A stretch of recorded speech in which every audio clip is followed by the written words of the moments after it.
Virus flu mematikan ini menyebar dengan sangat cepat di Korea Selatan. Film diawali dengan diperlihatkan adanya penyelundupan imigran ilegal dari Hong Kong ke Korea Selatan dengan peti kemas. Terlihat ada salah satu dari imigran ilegal itu seperti sedang sakit flu. Singkat cerita, 9 hari di perjalanan mereka tiba di salah satu pelabuhan di Korea. Di sisi lain ada Kim, yaitu seorang dokter yang hampir saja kehilangan nyawanya karena mengalami kecelakaan, yang mana mobilnya masuk ke dalam lubang perbaikan jalan. Dia berhasil diselamatkan oleh tim penyelamat bernama Jigo. Saat itu sepertinya Jigo mulai tertarik pada dokter Kim. Setelah berhasil diselamatkan, dokter Kim balik lagi ke TKP karena tas miliknya ketinggalan di dalam mobil. Lalu dia meminta bantuan Jigo untuk mencari tasnya itu. Di pelabuhan, para imigran ilegal yang sudah tiba di Korea Selatan akan dijemput oleh dua kakak beradik, yaitu Byung-woo dan Byung-ki. Saat mereka membuka peti kemas, mereka terkejut saat mengetahui para imigran ilegal telah tewas, kecuali satu orang, yaitu Monsai. Monsai ketika itu terlihat batuk-batuk. Sepertinya para imigran yang lain tewas karena virus yang telah ditularkan oleh Monsai. Monsai yang selamat pun langsung dibawa oleh Byung-woo dan Byung-ki. Namun sayang, Byung-woo sepertinya telah tertular virus itu karena dia sempat membuka masker dan bersentuhan dengan Monsai. Di perjalanan, mereka berhenti sejenak untuk membeli makanan. Saat itulah Monsai melarikan diri. Byung-woo yang sudah merasa tidak enak badan tak sempat mengejar Monsai. Karena virus itu, Byung-woo menjadi flu parah. Byung-ki langsung membawanya ke dokter. Namun sebelum itu, Byung-woo pun sempat batuk-batuk di dalam minimarket, yang mana itu akan menyebarkan virusnya ke orang-orang yang ada di sekitarnya. Di tempat lain, kini dokter Kim terancam akan diputus tugas karena tasnya hilang, yang mana di dalamnya ada data penelitian. Di TKP kecelakaan, Jigo berusaha mencari tasnya dokter Kim, ditemani rekan kerjanya. Akhirnya mereka berhasil menemukan tas itu.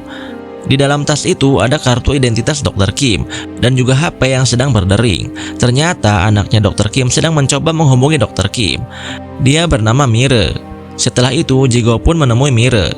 Saat bertemu, Jigo bicara sebentar dengan Mire. Setelah itu Jigo pun mengembalikan tas milik ibunya itu.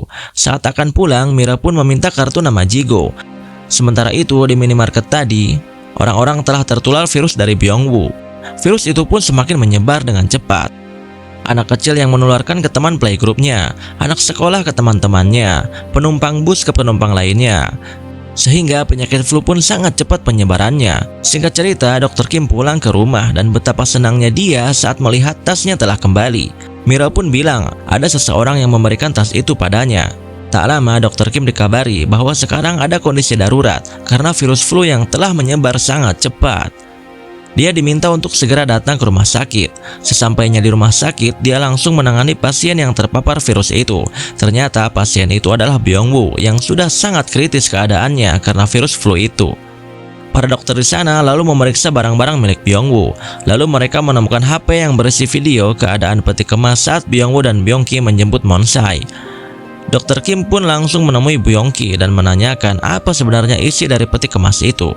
Byung-ki pun tidak mau jujur dan banyak alasan tentang apa yang telah ia lakukan bersama Byung-woo.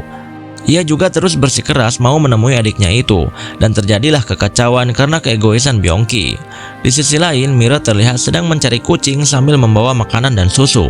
Hampir saja ia tertabrak oleh truk yang lewat. Namun untungnya ada seseorang yang menolongnya. Ternyata orang itu adalah Monsai. Karena Monsai sadar bahwa dia membawa virus, dia pun berusaha menjauhi Mire.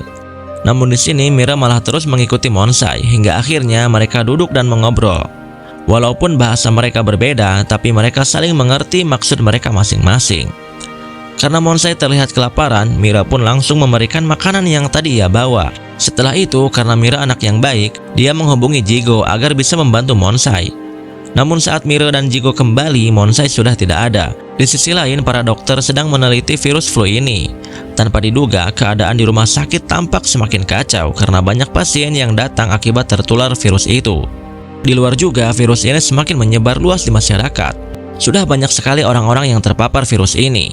Penyebaran virus ini semakin tak terkendali.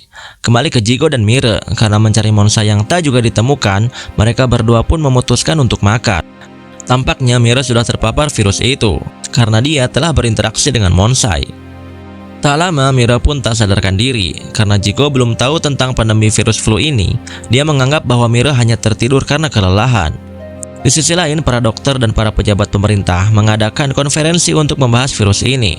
Namun tampaknya mereka tidak sepaham dalam menyikapi virus ini. Dr. Kim pergi ke tempat peti kemas untuk melakukan investigasi. Dia berasumsi bahwa ada orang yang selamat di dalam kontainer. Ya, tentu saja dia adalah Monsai yang berhasil survive dari virus tersebut. Jadi Monsai ini akan menjadi satu-satunya jalan untuk mengatasi pandemi ini, karena dalam darah Monsai mengandung antibodi yang bisa dijadikan vaksin. Setelah itu mereka langsung mencari di mana keberadaan Monsai. Di samping itu, keadaan kota sangat porak-poranda karena banyak orang yang telah terinfeksi. Melihat kondisi yang sudah kacau itu, para dokter dan para pejabat pergi ke Seoul untuk menemui presiden dan berencana akan mengisolasi kota Bundang. Akan tetapi Dr. Kim tidak turut hadir karena ia ingin membawa Mira. Pemerintah pun lalu mengumumkan agar masyarakat selalu waspada. Setelah itu Jigo ditemui Dr. Kim untuk membawa Mira. Singkat cerita, Jigo dan Dr. Kim sedang pergi membawa Mira untuk pergi ke Seoul. Namun saat itu Jigo mau balik lagi untuk menolong orang-orang yang masih terjebak di supermarket. Saat sampai di tempat penerbangan, Dr. Kim dan Mira tidak bisa berangkat karena terlihat Mira batuk-batuk. Lalu orang-orang yang berada di Bundang pun semuanya diarahkan untuk dikarantina ke suatu tempat. Di Seoul, pemerintah membatasi akses internet agar berita tentang pandemi virus flu ini tidak sampai ke negara-negara lain. Di sisi lain, Dr. Kim berada di daerah karantina dengan para warga Bundang.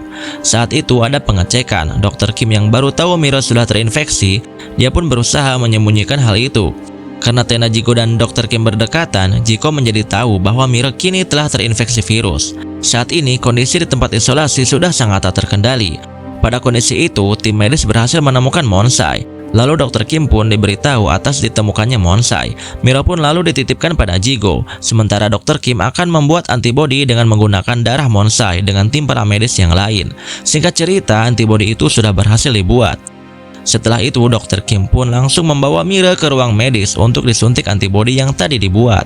Ternyata antibodi tersebut belum diizinkan oleh dokter senior untuk disuntikan pada orang yang terinfeksi karena prosesnya belum disempurnakan.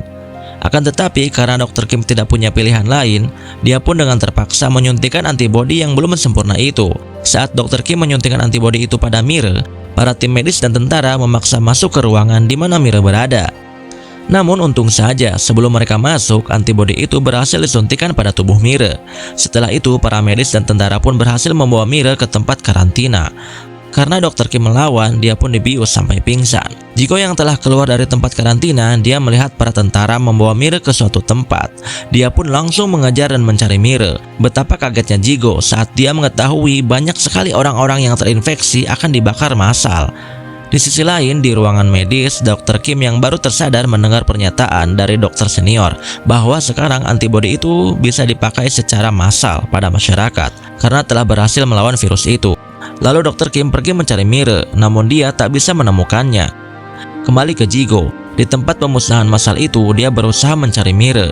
Singkat cerita, Mira berhasil ditemukan Jigo karena suara HP Mira yang menyala.